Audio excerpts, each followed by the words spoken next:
Welcome to part 2 of The Making of America. There are many Americans who have resided in the United States all of their lives, yet they do not have the slightest idea how the founders arrived at the formula for constitutional government that has made America such a success. They're usually well-meaning and patriotic, but they lack the founders' wisdom. They've never had the opportunity to study the founders' political philosophy or their concept of prosperity economics. In the remaining lessons, we will cover the highlights of the founders' formula for a free and prosperous America. This study will take us right into the Constitution. The founders knew that what they were doing was very unique in all the history of the world. They paid respect to all the historical writings, but they somehow felt that America would be different than any other nation, present or past. No one expressed this better than James Madison when he said, "It is not the glory of the people of America, whilst they have paid a decent regard to the opinions of former times and other nations. They have not suffered a blind veneration for antiquity, for customs, or for names, to overrule the suggestions of their own good sense, the knowledge of their own situation, and the lessons of their own experience. In this manly spirit, prosperity will be indebted for their possession, and the world for the example of the numerous innovations displayed on the American theater in favor of private rights and public happiness." Then he concluded, "Happily for America, happily we trust for the whole human race. They pursued a new and more noble course. They accomplished a revolution which has no parallel in the annals of human society. They reared the fabrics of government which have no model on the face of the globe. They formed the design of a great confederacy which it is incumbent on their successors to improve and perpetuate." Mr. Chairman, the Articles of Confederation now resolve this convention. The national government ought to be established and set to this Constitution.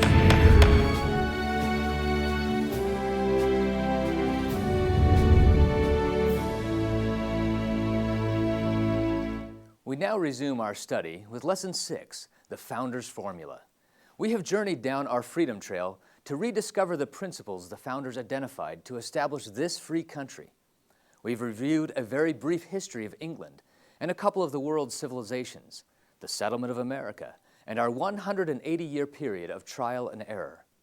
We've touched on the failure of the Articles of Confederation and the miracle at Philadelphia.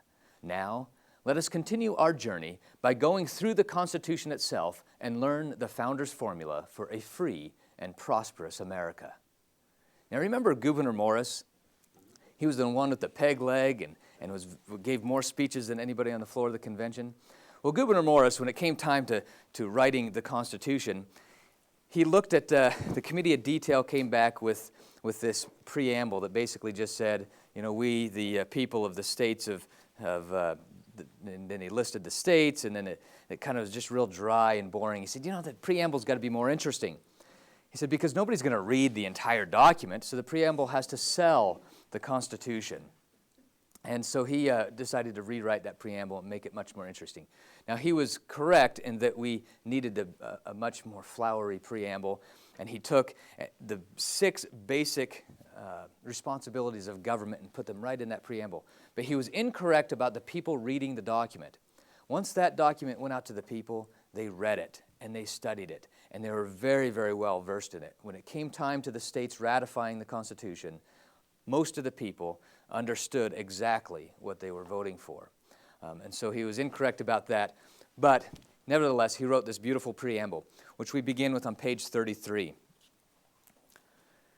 where he set forth the 6 main purposes of good government. He said, "We, the people of the United States, in order to form a more perfect union," your first blank there, "establish justice," your next blank, "ensure domestic tranquility, provide for the common defense, promote the general welfare, and secure the blessings of liberty to ourselves and our posterity, do ordain and establish this Constitution for the United States of America."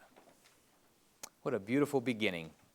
And many of the founders were especially fond of those first few words that we are so familiar with, "we, the people."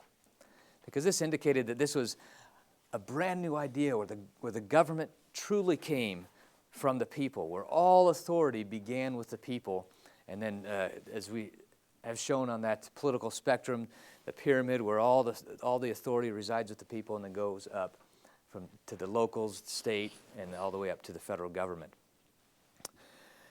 So, periodically when we're teaching these seminars, we'll do a radio interview prior to the seminar to kind of talk a little bit about it and whatnot in the area.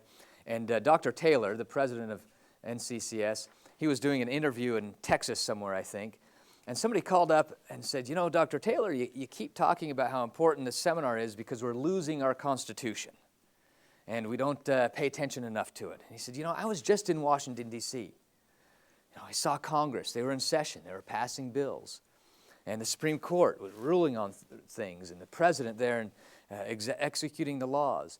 And he said, I even went to the National Archives and saw the Constitution in its beautifully humidified case. Where are we losing it? Dr. Taylor's answer was fantastic. He said, well, how about Article 1, Section 1, Clause 1, the very first sentence of the Constitution where it says, all legislative powers, all legislative powers herein granted shall be vested in a Congress, your next blank there, of the United States, which shall consist of a Senate and House of Representatives. Now, a couple important points here. Number one, the word all lawmaking powers are in Congress. The other thing that's very important is there's nowhere in the Constitution that gives Congress the authority to delegate this power to anybody else. But I have some bad news for you. There are now more laws, many, many more laws coming out of Washington that do not go through Congress than those laws that do. And so you might ask, how is this happening? Well, thanks for asking, because we're going to go through that. Number one, under letter B, the executive branch began making laws by issuing executive orders. Orders, yours blank there, and publishing them as new laws in the Federal Register. Now let me ask you, can the executive branch or can the president issue executive orders? Yes. Yes, he can. To who? Executive agencies. To the executive branch. That's right. He's the great CEO. Right. How many people are in the executive branch? Two. Just one. Just one. The President of the United States. The Vice President is there just temporarily waiting to be moved up. Technically, the Vice President is actually part of the legislative branch because he's the President of the Senate. So only one. That's it. And so everybody else under him in the executive branch are an extension of the President. And so he has total control. He's the great CEO. What he says goes when it comes to the executive branch. So yes, he can issue executive orders. But he cannot issue executive orders that govern us, regulate us, tax us, right? Not able to do that. He doesn't have the authority because all legislative powers are vested in Congress. And so the president was pretty good at this for quite some time, and it wasn't until Theodore Roosevelt before we started seeing some major abuses here. And the reason why is because he changed the doctrine of delegated authority or limited powers in the Constitution. In fact, this is what he said. He said, I decline the view that what was necessary for the nation could not be done by the president unless he could find some specific authorization to do it.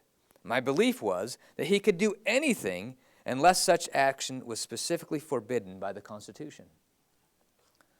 Now, obviously, he didn't read the 9th and 10th Amendments, especially the 10th Amendment, where it says that anything that's not in this document, you can't do. But he said that if it's not specifically mentioned in the Constitution that I cannot do this, I'm going to do it. And so he went from the average number of executive orders that a president would issue was in the area of 20, 30. The highest number is only about 40, 45. And he went from that number to issuing 1,006 executive orders, which became very overreaching. Now, presidents ever since then have abused this power. Well, this power that they don't have. They have usurped this power is probably a better way to put it.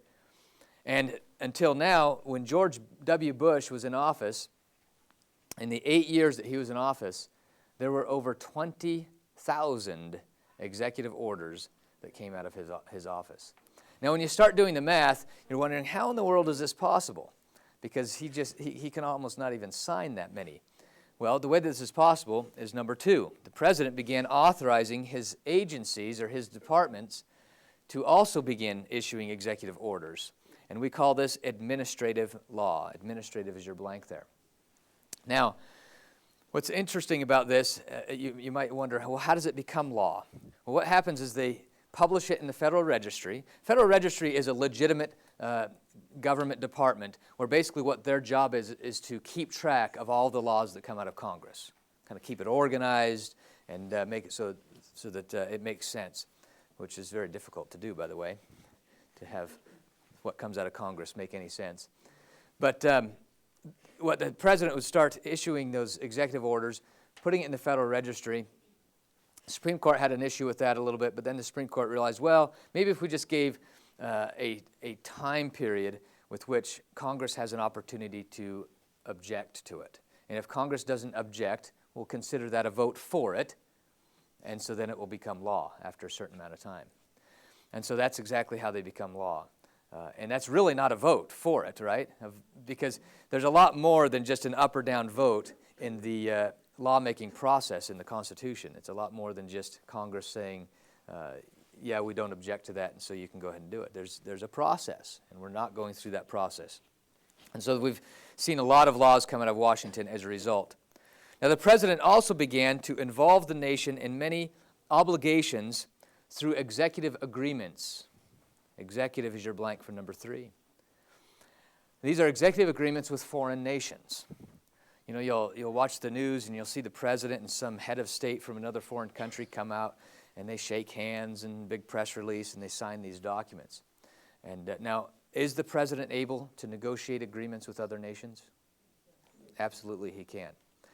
But are those agreements binding just because the president and another nation agree to it and sign it? No. What does it have to do? It's got to go to the Senate, be ratified by the Senate. We call that a treaty, right? So yes, the president is the great diplomat of our nation, and he is the one that represents us to other nations. And so he can come up with these executive agreements with these other countries, but it's got to be ratified by the Senate. Now what's interesting about this is we start seeing what the founders' intention was for each of the houses. You see, imagine this. You have 13 separate countries or states. You see, a state is a separate government, a sovereign government. When we call somebody a head of state from a country, that country is a state. Well, all these 13 states were separate countries in essence. And they all came together and said, we're going to unite our efforts, our resources, our defense. And so once they came together, they thought, okay, you know, we've got these representatives now with the federal government, but when it comes to making treaties, don't you think those 13 states or those 13 separate countries, so to speak, would want to have a say in those treaties?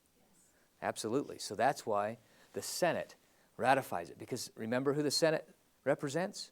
Represents the states. See, the House of Representatives has nothing to do with it. They represent the people. And so here you have the states. Now it also stands to reason that if you have these separate states that put together a document to figure out how to get along with each other, that once it comes time to judging how they've gotten along with each other, that they would have part in deciding who those judges are going to be.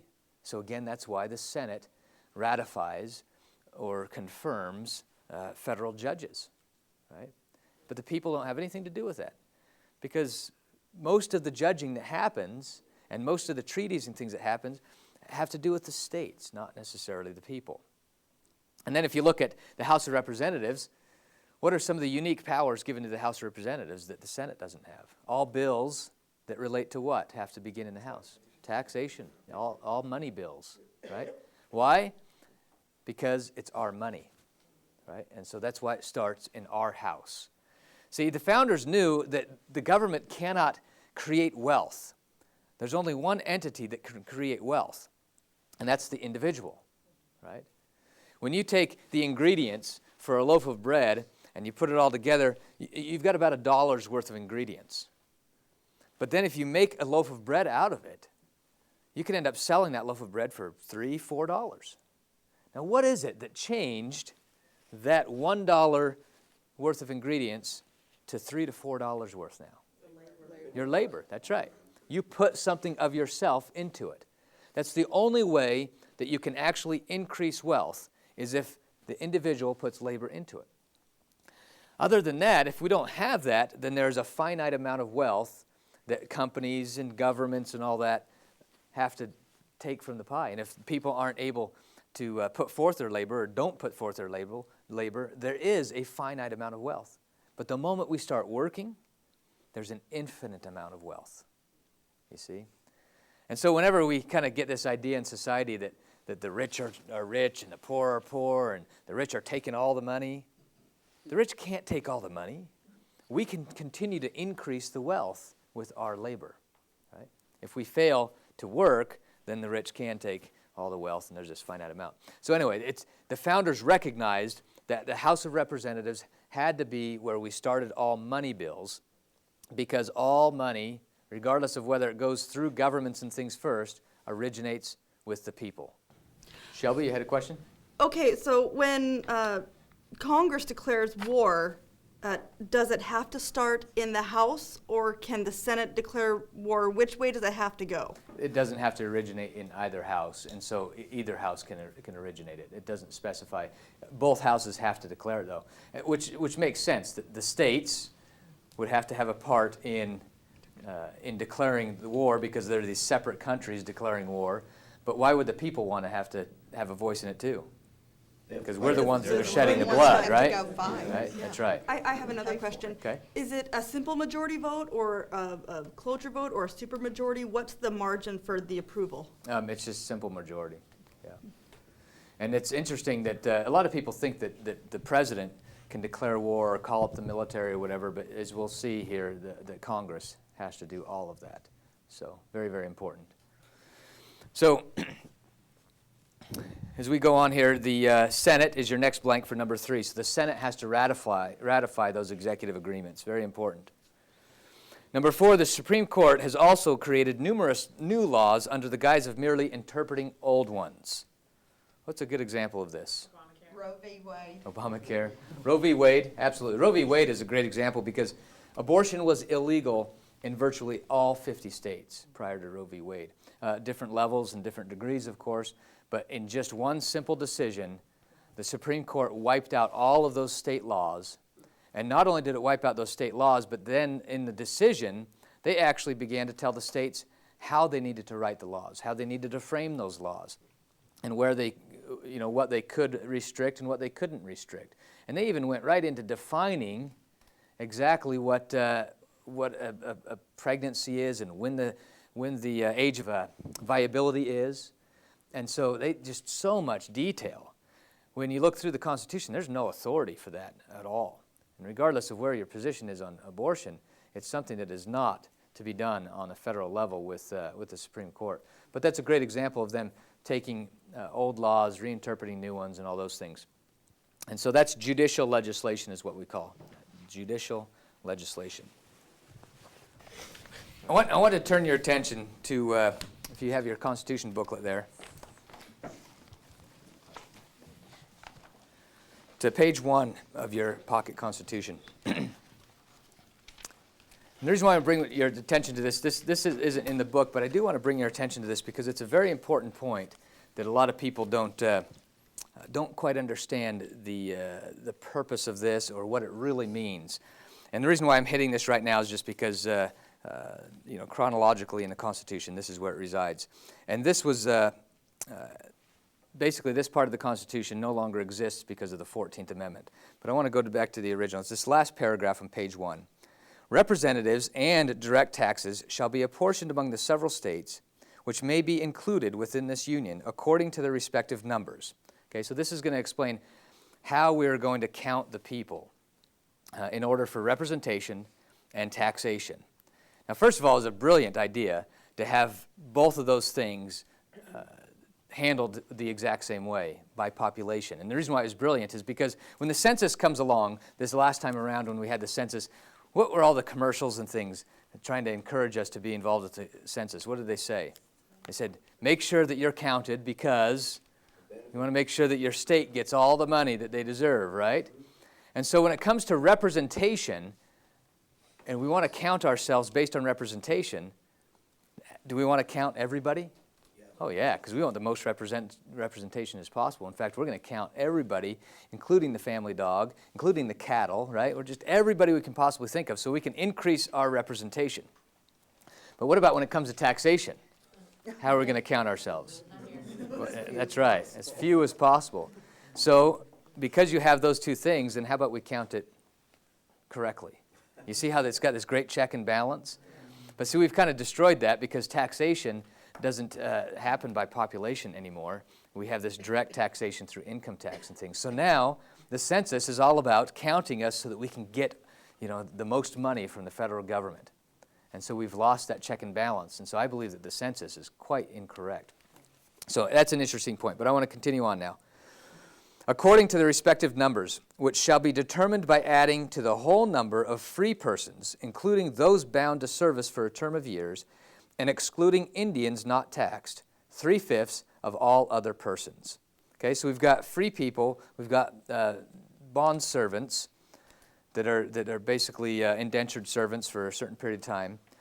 We've got the Indians that are excluded. And so who are the founders referring to with 3/5 of all persons? Who's left? The slaves. That's right. Now this is an area in the Constitution in which the founders have been accused of being racists because they say that they obviously believe that the slaves or that the blacks are only worth 3/5 of a person. Now I want to kind of correct that because on the surface it seems like, well, yeah, that's kind of weird that they would do that. But there's a great man who discovered exactly what this really meant, and a lot of people have discovered what they meant if they go and read the words of the founders. And this is a man by the name of Frederick Douglass. Now Frederick Douglass was a slave, and he was able to get away from slavery. He actually escaped and he went to England, and he was so impressive to so many people, made so many friends, that they actually started raising some money, and they bought his freedom for him. And he came back to the United States. He ended up being the advisor to 5 presidents. Just an amazing individual. And when he first learned about the Constitution, he was told things like this were an indication that it was a racist document. It had nothing to do with him. And he ended up realizing that the document has to do with all mankind. And he even mentions that in the document, the Constitution doesn't even specify blacks or slaves or even slave holders. It's totally neutral when it comes to race. So he recognized this was truly for all man. And so here's a great quote from him. He says, the 3/5 clause, you won't find this in your book, by the way, one of which deprives the slave-holding states of 2/5 of their representation. A black man in a free state is worth 2/5 more than a black man in a slave state under the Constitution.